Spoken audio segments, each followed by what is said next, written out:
Vous avez certainement déjà entendu parler des popotes roulantes. Eh bien, au mois de mars, le regroupement des popotes roulantes tiendra sa 11e édition de la Semaine québécoise des popotes roulantes. Et pour nous parler de cet événement et du rôle des popotes en matière de sécurité alimentaire, nous recevons Annie-Michelle Carrière. Elle est directrice générale du regroupement des popotes roulantes. Madame Carrière, bonjour. Bonjour. Bienvenue au bulletin. Merci. Avant de débuter, j'aimerais qu'on clarifie pour nos téléspectateurs la différence entre popote roulante, cuisine collective, banque alimentaire. Vous jouez tous des rôles importants en matière de sécurité alimentaire, mais vous ne faites pas la même chose. Non. Une popote roulante, c'est des bénévoles uniquement qui s'occupent du service de popote roulante. Les popotes roulantes se déplacent chez la personne en perte d'autonomie qui a besoin d'un repas, c'est essentiel là, de manger. Donc, c'est à peu près la différence ultime. C'est que, on l'a dit dans Roulante, c'est que la nourriture se rend de la cuisine à la personne qui en a besoin. Et contrairement aux cuisines collectives, les bénéficiaires d'une popote roulante ne contribuent pas nécessairement à la production des plats, des repas. Là. Non, pas physiquement, mais il y a un coût rattaché quand même au repas de popote roulante. C'est entre 3,50 et 9 dépendamment des régions, dépendamment de plusieurs facteurs. Là, mais j'imagine la situation économique aussi du bénéficiaire. Effectivement. Pas du bénéficiaire, c'est davantage de la région. Ah, OK. Le nombre de bénévoles qu'il y a, le nombre de financements. C'est beaucoup une question de financement aussi.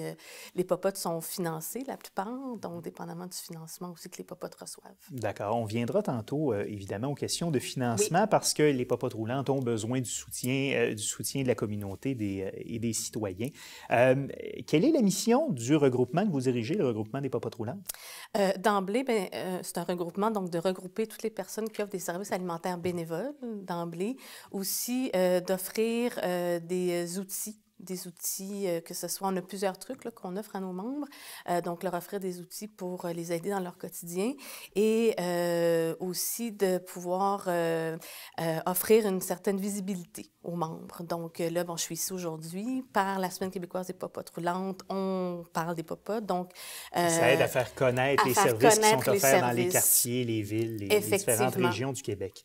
Et aussi, excusez-moi de vous couper, mais oui, on a besoin de bénévoles. Donc, c'est de faire connaître à la population, effectivement, ce que c'est une popote roulante, mais d'intéresser les gens qui cherchent une cause ou qui veulent faire du bénévolat, les intéresser à faire du bénévolat chez nous. Tout à fait. On y viendra d'ailleurs tantôt. C'est une promesse. À travers le Québec, il y a combien d'organismes, d'une part, qui sont membres du regroupement? À l'heure actuelle, on a 150 membres au regroupement des popotes roulantes. Mais il y a à peu près, c'est pas juste nos membres qui offrent des services de popote roulante, il y en a à peu près autour de 300. Là. Je ne pourrais pas vous donner un chiffre exact. Là, on est en train de refaire toutes nos statistiques, nos chiffres et tout ça. Moi, je suis en poste depuis quelques temps. Là. Et c'est un de nos objectifs dans notre planification stratégique là, de revoir tous les chiffres. Là. Mais je vous dirais que c'est autour de 300 à travers le Québec. Mais de nos membres, précisément, au regroupement, c'est 150. 150, d'accord. Et ces organismes-là, répartis un peu partout à travers le Québec, aident combien de gens annuellement? Est-ce que vous avez une idée, un chiffre? Énormément de personnes. Je n'ai pas le chiffre exact en tête, là, mais c'est des milliers de personnes, ça, c'est sans aucun doute. Là, Parce que vous constatez sur le terrain, c'est qu'il y a des besoins qui sont criants, il y a des besoins importants, entre autres chez les gens âgés. Les gens âgés, particulièrement, ça, c'est bien évident. Nous, notre objectif, en fait, c'est que les personnes âgées restent à domicile. Donc, rester à domicile, ça veut dire manger, ça veut dire des soins. Donc, nous, ce qu'on offre... Donc, ce qui coûte beaucoup moins cher que d'aller en CHSLD. Exactement. Et c'est prouvé que pour la santé mentale des gens aussi, on veut privilégier ça de plus en plus que les gens restent à domicile. Donc, c'est bien évident qu'il y a ce service. Il faut offrir ce genre de service-là aux personnes qui veulent rester à la maison. Mais ce ne sont pas que des aînés. Il peut y avoir des plus jeunes qui sont en perte d'autonomie. Bien, ça peut être vous, demain, avec la belle température. Aujourd'hui, il neige, il y a de la glace, vous tombez par terre, vous cassez une jambe, vous n'avez pas de famille à Montréal ou peu importe, et puis vous avez besoin de manger. Donc, est-ce que vous allez faire...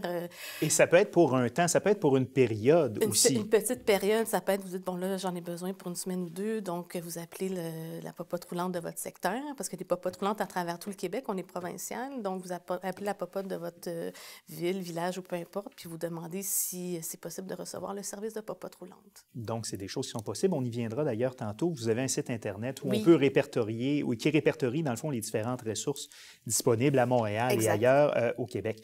Le thème de cette année de votre semaine des popotes roulantes, c'est un repas, un sourire, une vigie. Oui. Le terme vigie est important aussi parce que ce n'est Très. pas que le repas, il y a aussi un autre rôle à ces Oui. visites-là des bénévoles. Oui. Bien, en fait, le bénévole se rend chez la personne. Donc, en se rendant chez la personne, il peut aussi s'assurer que tout va bien. C'est arrivé quelquefois que le bénévole arrive dans la maison et que la personne aînée, là, principalement, soit par terre. Donc là, si la personne de la popote n'était pas arrivée à la maison, il serait arrivé quoi? C'est des gens qui habitent seuls, là, la majorité du temps. Donc, c'est une certaine forme de vigie, effectivement. Et aussi, quand la personne appelle appelle à la popote même pour prendre la commande, en fait, de voir comment la personne va, est-ce qu'il y a une différence à travers le temps? Quand c'est des gens qui reçoivent la popote sur une période régulière, est-ce qu'à travers le temps, on voit une différence chez la personne? Donc, c'est ça qu'on entend par vigie. Ça assure un filet de sécurité supplémentaire pour ces bénéficiaires-là. Exactement. Une présence pour des gens qui ont peut-être moins de visites, moins de familles proches. Il y en a beaucoup. Il y a des aînés qui peuvent passer une journée sans parler à qui que ce soit. Il y a la télévision, ils vont regarder la télévision, mais parler à un humain, ils vont parler au chat, ils vont parler mais de parler à un autre humain, souvent interagir comme ça, des fois, il y a une immense solitude chez les aînés particulièrement. Donc, ça aide aussi à la socialisation Exactement. de nos aînés. On le disait tantôt, un de vos objectifs de la Semaine québécoise des popotes roulantes, c'est de recruter des bénévoles parce que des machines comme celle-là, plusieurs centaines à travers le Québec, ça prend des bénévoles. Exactement. Et quel profil de bénévole vous recherchez? Bien, nous, précisément, c'est sûr que les gens qui veulent faire du bénévolat, souvent, c'est des aînés qui sont à la retraite, qui veulent donner de leur temps. On a souvent des jeunes aussi qui disent, ben moi, je suis à l'université, puis j'aurais comme une journée par semaine à donner, tout ça. C'est des gens qui ont à cœur le bien-être des autres, évidemment, des aînés particulièrement, et ils peuvent être baladeurs, ils peuvent être livreurs, donc il faut qu'il y ait une voiture qui se promène, ils peuvent faire la bouffe, ils peuvent être simplement au téléphone pour répondre aux appels des gens qui veulent recevoir le service de popote roulante. Donc, il faut que ça soit quelqu'un de débrouillard, qui a le cœur sur la main, évidemment, et puis qui veut aider l'autre. Je me répète. Et à partir du moment où c'est 1 heure ou 2 par semaine, il y a possibilité de prendre sa place. On n'est pas obligé de faire 40 heures semaine. Aucunement.